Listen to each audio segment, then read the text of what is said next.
ಗುರುಜಿ, ನಮ್ಮ ಕಾರ್ಯಕ್ರಮದ ಕೊನೆಯ ವಿಭಾಗ ಸಂಸ್ಕಾರಗಳ ವಿಭಾಗದಲ್ಲಿ ಇವತ್ತೇನು ತಿಳಿಸ್ಕೊಡ್ತಾ ಇದ್ದೀರಾ?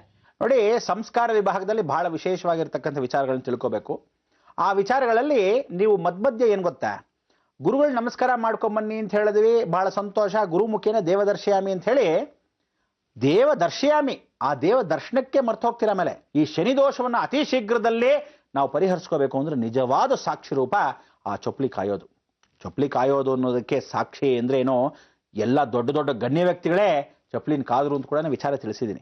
ಇದರಲ್ಲೇ ನಿಮಗೆ ಸೆಗಣಿ ನೀರು ಹಾಕಿ ಸಾರಿಸೋದು ಅಂತ ವಿಚಾರ. ಯಾಗಶಾಲೆಯನ್ನ ಸೆಗಣಿ ನೀರನ್ನ ಹಾಕಿ ಸಾರಿಸೋದು ಗುರು ಮತ್ತು ರಾಹು ದೋಷಗಳ ಪರಿಹಾರ. ಗುರು ರಾಹು ಅಂದ್ರೆ ಸೆಗಣಿ ಅಂತಕ್ಕಂಥದ್ದು ಏನೋ ಗೋಮಯದಿಂದ ಬರೋದು, ಅಂದ್ರೆ ಗುರು ಅಂತ. ಈ ಸೆಗಣಿ ಅಂದ್ರೆ ವಾಸನೆ, ಸುವಾಸನೆ ಅಂತೀವಿ. ಈ ಸುವಾಸನೆ ಅಂದ್ರೆ ನಮ್ಗೆಲ್ಲರಿಗೂ ನಿಜವಾಗ್ಲೂ ಹೇಳ್ತೀನಿ, ಹಸುವಿನಲ್ಲಿ ಅಕಸ್ಮಾತ್ ಕೊಠಡಿಯಲ್ಲಿ ಹೋದ್ರೆ ಒಂದೊಂದ್ಸಲಿ ಆ ಸೆಗಣಿ ನೀರು ಸಾರಿಸಿದ್ರೆ ಒಂದು ಚೂರು ಒಂದು ಸೊಳ್ಳೆ ಬರಲ್ಲ, ಗೊತ್ತಾ ನಿಮ್ಗೆ? ಅದನ್ನೆಲ್ಲ ಎಲ್ಲಿ ಗಮನಿಸ್ತೀರಾ? ಅಯ್ಯೋ ವಾಸನೆ ರೀ ಅಂತೀರ. ಏನೋ ಹೈಟೆಕ್ಕಲ್ಲಿ ಹುಟ್ಟು ಬೆಳೆದಂಗೆ ಪುಟ್ಕೋಸಿ ನಿಮ್ಮ ತಾತ ಮುತ್ತಾತ ಅಂದ್ರೂ ಹಸುಗಳನ್ನ ತೊಳೆದಿರ್ತಾರೆ, ಸೆಗಣಿ ಬಾಚ್ ಹಾಕಿರ್ತಾರೆ, ಆ ತೀರ್ಥವನ್ನು ಕುಡಿದಿರ್ತಾರೆ. ನಿಮ್ಗೆ ಅಕಸ್ಮಾತ್ ರೋಗ ಬಂದಿತ್ತು ಅಂದ್ರೆ ಗೋಮೂತ್ರವನ್ನು ಕುಡದೇ ಇರಬೇಕು. ಅರ್ಥ ಆಯ್ತಾ? ಏನು ಹಿಂಗ ಮೂಗು ಮುಚ್ಕೊಂಡ್ಬಿಟ್ರೆ ಎಲ್ಲ ಸರಿ ಹೋಗುತ್ತಾ? ಖಂಡಿತ ಇಲ್ಲ. ಅದಕ್ಕೆ ಆ ರಾಹು ತತ್ವವನ್ನ ಯಾವತ್ತು ಪ್ರತಿದಿನ ಏನ್ ಮಾಡ್ಬೇಕು ಅಂತ ಹೇಳಿನಿ, ತೀರ್ಥ ಎಲ್ಲಾದ್ರೂ ಹಾಕ್ತಾ ಇತ್ತು ಅಂದ್ರೆ ಗೋಮಯ ಈಗ ತಗೊಂಡು ಒಂದು ತೀರ್ಥ ಕುಡಿದ್ರೆ ಬಿಸಿ ಬಿಸಿಯಾಗಿ ಲಕ್ಷಣವಾಗಿ ದೇಹದಲ್ಲಿ ಯಾವ ವ್ಯಾಧಿ ಇಲ್ಲ. ಅರ್ಥ ಆಯ್ತಾ? ಈ ರೀತಿಯಾದ ನಿಮ್ಮ ದೋಷಗಳನ್ನ ಕಳ್ಕೊಳ್ಳಕ್ಕೆ ನಾವೇನು ಹೇಳ್ತೀವಿ, ಯಾಗಶಾಲ ಪ್ರವೇಶವನ್ನ ಮಾಡಿ ಅದನ್ನ ಗುಡಿಸಿ ಸಾರಿಸ್ತಕ್ಕಂಥದ್ದು, ಸೆಗಣಿ ನೀರು ಹಾಕಿ ಸಾರಿಸೋದು. ಇಂಥ ಒಂದು ಯೋಗಗಳು ನಿಮಗೆ ಎಷ್ಟು ಜನ ಮಹಿಳೆಯರಿಗೆ ಮಾತ್ರ, ಎಲ್ರಿಗೂ ಅವಕಾಶ ಇಲ್ಲ. ಅದನ್ನಂತ ಮಹಿಳೆಯರು ಬಂದು ತಕ್ಷಣ ಆ ಒಂದು ಕ್ಷೇತ್ರದಲ್ಲಿ ಆ ಕೆಲಸವನ್ನ ಮಾಡ್ಕೊಳ್ಳೋದು. ಗುರು ಕ್ಷೇತ್ರದಲ್ಲಿ ಗುರು ಹೋಗಿ ನಮಸ್ಕಾರ ಮಾಡ್ಕೊಂಬಂದ್ರಿ, ಭಿಕ್ಷೆ ಪಾತ್ರೆಯನ್ನೇ ಇಟ್ಕೊಂಡಿರ್ತಕ್ಕಂಥ ಪರಮೇಶ್ವರನೇ ಸ್ವತಃ ಬ್ರಹ್ಮ ಕಪಾಲವನ್ನು ಇಟ್ಕೊಂಡು ಈ ಕ್ಷೇತ್ರದಲ್ಲಿ ವಿಶೇಷವಾಗಿ ಅಕ್ಕಿ, ಬೇಳೆ, ಬೆಲ್ಲ, ಕೊಬ್ಬರಿ ಇತ್ಯಾದಿಗಳನ್ನ, ಯಾರ ಆಜ್ಯ ತುಪ್ಪವನ್ನ ಹೋಮಕ್ಕೆ ಕೊಡ್ತಾರೋ ಸೌದೆಗಳನ್ನ ಕೊಡ್ತಕ್ಕಂಥ ವಿಚಾರ. ಅದಕ್ಕೆ ನಾವೇನು ಹೇಳಿದ್ವಿ, ಕೇತು ದೋಷಗಳನ್ನ, ಸೌದೆ ಅಂದ್ರೆ ಮರ, ಈ ರೀತಿ ದೋಷಗಳನ್ನ ಕಳ್ಕೊಳ್ಳಕ್ಕೆ ಯಾಗಶಾಲೆ ಅಗ್ನಿ ಕಾರ್ಯಕ್ಕೆ ದುರ್ಗಾ ಸಮೇತವಾಗಿ ಹಾಕ್ತಕ್ಕಂಥ ಹೋಮಗಳಿಗೆ ನೀವು ಮಾಡಿದ್ರೆ ಅತಿ ಶೀಘ್ರದಲ್ಲಿ ದೇಹಾಂತಕ ಭಸ್ಮಂ ಇದಂ ಶರೀರಂ, ದೇಹದಲ್ಲಿರ್ತಕ್ಕಂಥ ಕೇತು ದೋಷಗಳು ಭಸ್ಮವಾದ ಹಾಗೆ ತಕ್ಷಣ ಮಾರ್ಗದಲ್ಲಿ ಪರಿವರ್ತನೆ ಆಗತ್ತೆ. ಇದೆಲ್ಲ ನಿಜವಾದ ಸತ್ಯ ಘಟನೆ. ಯಾವ ಹೆಣ್ಣು ಬಂದು, ನಿಜವಾಗ್ಲೂ ಹೇಳ್ತಾ ಇದ್ದೀನಿ, ಯಾವ ಹೆಣ್ಣು ಬಂದು ಇಲ್ಲಿ ಅಥವಾ ಯಾವ ಗಂಡು ಬಂದು ಇಲ್ಲಿ ವಿಶೇಷವಾಗಿ 7 ಸಲಿ ಮಿಂದು ಸ್ನಾನ ಮಾಡ್ಬೇಕು. ಹೇಗೆ ಅಂದ್ರೆ, ಒಂದ್ಸಲಿ ಮುಳುಗ್ಬೇಕು, 10 ನಿಮಿಷ ಮೇಲೆ ಬರಬೇಕು, ಒಂದ್ಸಲಿ ಮುಳುಗ್ಬೇಕು, 10 ನಿಮಿಷ ಮೇಲೆ ಬರಬೇಕು, ಒಂದ್ಸಲಿ ಮುಳುಗ್ಬೇಕು, 10 ನಿಮಿಷ ಬೀಳ್ಬೇಕು. ಈ ಸಲ 7 ಸಲಿ ವಿಶೇಷವಾಗಿ ನೀರಲ್ಲಿ ಮುಳುಗಿ 10 ನಿಮಿಷ ಮೇಲೆ ಬಂದು ಶನೇಶ್ವರನ ಸ್ಮರಣೆ ಮಾಡಿಕೊಂಡು ಛಾಯಾದೇವಿಯನ್ನು ನೆನೆಸ್ಕೊಂಡು ಮನಸ್ಫೂರ್ತಿಯಾಗಿ ನಿಮ್ಮ ಶನಿ ದೋಷ, ನಿಮ್ಗೆ ಎಷ್ಟೋ ವರ್ಷ ಶನಿ ದೋಷ ಇರುತ್ತೆ, ಎಷ್ಟೋ ವರ್ಷ ಶನಿ ಕಾಟ ಇರುತ್ತೆ, ತಪ್ಪಿಸ್ಕೊಳ್ಳೋ ಸಾಧ್ಯ ಇಲ್ಲ. ಆದ್ರೆ ಒಂದನ್ನು ಹೇಳ್ತೀನಿ, ಇದುವರ ತನಕ ನಾನು ಹೇಳಿರ್ತಕ್ಕಂಥ ಸತ್ಯಕ್ಕೆ ಆ ಶನಿ ಮೇಲೆ ಆಣೆ, ನಿಮಗೆ ನಿಜವಾಗ್ಲೂ ಶನಿ ದೋಷ ಹೋಗುತ್ತೆ, ಇದು ಸತ್ಯ.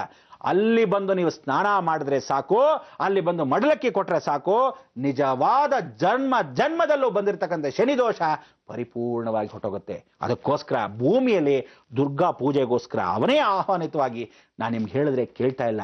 7ನೇ ತಾರೀಕು, 6ನೇ ತಾರೀಕಿಂದ 18ನೇ ತಾರೀಕು ಒಳಗೆ ದುರ್ಗಾ ಭೂ ಸ್ಪರ್ಶ ಮಾಡ್ತಾಳೆ. ಇದಕ್ಕೆ ಮೊದಲು ಬರೋದು ಯಾರು ಗೊತ್ತಾ? ಕರ್ಮದೇವತೆ ಆಗಿರ್ತಕ್ಕಂಥ ಶನಿ ಮತ್ತು ಧರ್ಮದೇವತೆ ಆಗಿರ್ತಕ್ಕಂಥ ಯಮಧರ್ಮರಾಜ. ಇವರೆಲ್ಲ ಬಂದಿರೋದೇನಕ್ಕೆ ಅಂದ್ರೆ ಅವರವರ ಕರ್ತವ್ಯ ಮಾಡ್ಕೊಳ್ಳಕ್ಕೆ, ಆ ದುರ್ಗಾನ ಆಜ್ಞೆ ಕೇಳ್ಕೊಳಕ್ ನಿಂತಿದ್ದಾರೆ. ದುರ್ಗಾ ಜೊತೆಗೆ ಗೊತ್ತಿರೋರು ಯಾರೋ? ಕಾಳಭೈರವ, ವೀರಭದ್ರ. ಅದಕ್ಕೋಸ್ಕರ ಹೇಳ್ತಾ ಇದ್ದೀನಿ, ಎಲ್ರಿಗೂ ಒಂದು ಸದಾವಕಾಶ ಅಂದ್ರೆ, ಯಾರ್ಯಾರು ನಿಜವಾಗ್ಲೂ ತಪ್ಪು ಮಾಡಿದೀನಿ ಅಂತ ಕ್ಷಮೆ ಕೇಳಕ್ಕೆ ಬರಬೇಕು ಅಂದ್ರೆ ದುರ್ಗಾ ಹತ್ರ ಕೇಳ್ಕೊಳ್ಳಿ. ಆಮೇಲೆ ನಾಳೆ ಘೋರ ಅನ್ಯಾಯವಾಗೋ ಸಮಯದಲ್ಲಿ ಖಂಡಿತ ಯಾರೂ ತಪ್ಸಕ್ ಸಾಧ್ಯ ಇಲ್ಲ. ಶನೇಶ್ವರನ ಇರ್ತಕ್ಕಂಥ ಸ್ಥಳವನ್ನ ತಿಳ್ಕೋಬೇಕಾದ್ರೆ ಯಾರ ಕೈಯಲ್ಲೋ ಹೇಳಕ್ ಸಾಧ್ಯವಿಲ್ಲ. ನಾ ಭೂತೋ ನಾ ಭವಿಷ್ಯತಿ, ನಾನೇ ನಿಮಗೆ ತೋರಿಸ್ಕೊಡ್ತೀನಿ. ಇಡೀ ಜಗತ್ತಿಗೋಸ್ಕರ ನಾನು ಯಾವ ಕಾಲಕ್ಕೂ ಜನಸೇವೆಯಲ್ಲಿ ಇದ್ದೀನಿ, ಇವತ್ತು ಇದ್ದೀನಿ, ನಾಳೆ ಸಾಯೋವರೆಗೂ ಇರ್ತೀನಿ ಅಂತ ಯಾವತ್ತು ಮಾತು ಕೊಟ್ಟ ಹಾಗೆ ನಿಮ್ಗೆ ಆ ಶನಿ ದೋಷ ಪರಿಹಾರಕ್ಕೆ ಶನೇಶ್ವರನ ಮಾರ್ಗ ತೋರಿಸ್ಕೊಡ್ತೀನಿ. ನೀವಲ್ಲಿ ಸ್ನಾನ ಮಾಡಬೇಕು, ಮಿಂದು 7 ಸಲಿ ಶನಿ ದೋಷವನ್ನು ಪರಿಹಾರ ಮಾಡಬೇಕು. ಅದಕ್ಕೆ ಗುರುಮುಖೇನ ದೇವದರ್ಶಿಯಾಮಿಗೆ ನೀವು ಇವತ್ತಿನ ಸಂಸ್ಕಾರ ಏನು ಅಂದ್ರೆ, ಮನೆ ಗೃಹ ನಿವಾಸದಲ್ಲಿ ಇರತಕ್ಕಂಥ ಪಾಪಕರ್ಮಗಳು ಗುರು ಮುಖಾಂತರವಾಗಿ ಪರಿವರ್ತನೆ ಮಾಡ್ಕೊಳ್ಳಕ್ಕೆ ಸಿದ್ಧಗಂಗೆ ಹೋಗಿ ಬಂದಿರತಕ್ಕಂಥ ಅಷ್ಟು ಜನ ಪಾದಕೆಗಳನ್ನ ಏನ್ ತಗೊಂಡಿದ್ದೀರಾ, ದಯವಿಟ್ಟು ಎಲ್ಲರೂ ಆ ಪಾದಕೆಗಳನ್ನ ಜೊತೆಗೆ ತರಬೇಕು. ತಂದು ಶನೇಶ್ವರನ ಸ್ಮರಣೆಯನ್ನ ಮಾಡ್ಕೋಬೇಕು. ಶನೇಶ್ವರನ ಸ್ಮರಣೆ ಮಾಡಿ ಸ್ನಾನ ಪೂಜೆ ಪುನಸ್ಕಾರ ಮಾಡಿ ಆ ಪಾದಕೆಗಳನ್ನ ಮತ್ತೆ ತಗೊಂಡು ಆಂಜನೇಯ ದೇವಸ್ಥಾನಕ್ಕೆ ಹೋಗಬೇಕು.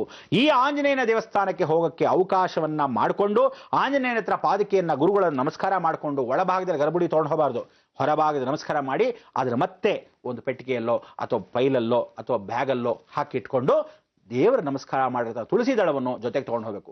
ನಿಮ್ಮ ಜೊತೆ ಆಂಜನೇಯ ಇರ್ತಾನೆ, ನಿಮ್ಮ ಜೊತೆ ಗುರುಬಲ ಇರುತ್ತೆ, ನಿಮ್ಮ ಜೊತೆ ಕರ್ಮ ಕಳೆದೋಗಿರುತ್ತೆ, ಜೀವನದಲ್ಲಿ ಜಗನ್ಮಾತೆ ಜೊತೆಗೆ ಬರ್ತಾಳೆ.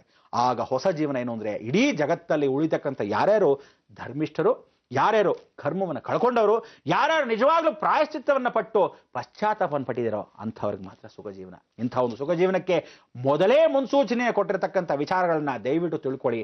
ಇದರಲ್ಲಿ ಯಾವ ಕಾಲಕ್ಕೂ ಭಯ ಭೀತಿ ಎಲ್ಲ ಇಲ್ಲವೇ ಇಲ್ಲ, ನಿಜವಾದ ಸತ್ಯ ಘಟನೆಗೆ ಸೂಚನೆ. ಆದ್ರಿಂದ ಎಲ್ಲಾ ವೀಕ್ಷಕರು, ಇಡೀ ಜಗತ್ತಲ್ಲಿರ್ತಕ್ಕಂಥ ಅಷ್ಟೋ ಜನ ಪರಿಕ್ರಮ ಅಂದ್ರೆ ಪ್ರದಕ್ಷಿಣೆ ಅಂತೀವಿ, ಆ ಪರಿಕ್ರಮ ಜೀವನದಕ್ಕೆ ಕಾಲಚಕ್ರವನ್ನು ತಿರುಗಿಸ್ತಕ್ಕಂಥ ಅವಕಾಶ ನಿಮ್ಮೆಲ್ಲರಿಗೂ ಸದಾ ಅವಕಾಶ ಆಗುತ್ತೆ. ಅದರಿಂದ ಎಲ್ಲರೂ ಹೊಲಸು ಮಾಡಿರೋದನ್ನ, ಹಳೆ ಬಟ್ಟೆಯನ್ನ ಸ್ನಾನ ಮಾಡುವಾಗ ಹೇಗೆ ಬಿಸಾಕ್ಬಿಡ್ತೀವೋ ಹಾಗೆ ವಿಶೇಷವಾಗಿ ನಮ್ಮ ಕರ್ಮಗಳನ್ನು ಬಿಸಾಕಕ್ಕೆ ಒಳ್ಳೆ ಸದಾವಕಾಶ. ಇಂಥ ಒಂದು ಅವಕಾಶವನ್ನ ತಪ್ಪಿಸ್ಕೊಳ್ಳದೆ ಜೀವನ ಉಪಯೋಗವನ್ನ ಪಡ್ಕೊಳ್ಳಿ, ಒಳ್ಳೇದಾಗ್ಲಿ ಅಂತ ಈ ಮುಖಾಂತರ ಹೇಳ್ತಾ ನಾವೇನ್ ಹೇಳ್ಬೇಕು, ಲೋಕ ಸಮಸ್ತ ಸುಖಿನೋ ಭವಂತು, ಸನ್ಮಂಗಳಾನಿ ಭವಂತು. ಗುರುಜಿ, ಸಿದ್ಧಗಂಗೆಯಿಂದ ತಂದಂತಹ ಪಾದುಕೆಗಳನ್ನ ಏನ್ ಮಾಡ್ಬೇಕು, ಇದರಿಂದ ಪರಿಣಾಮ ಏನಾಗುತ್ತೆ ಅಂತ ಕೂಡ ತಿಳಿಸ್ಕೊಂಡಿದ್ದೀರಾ.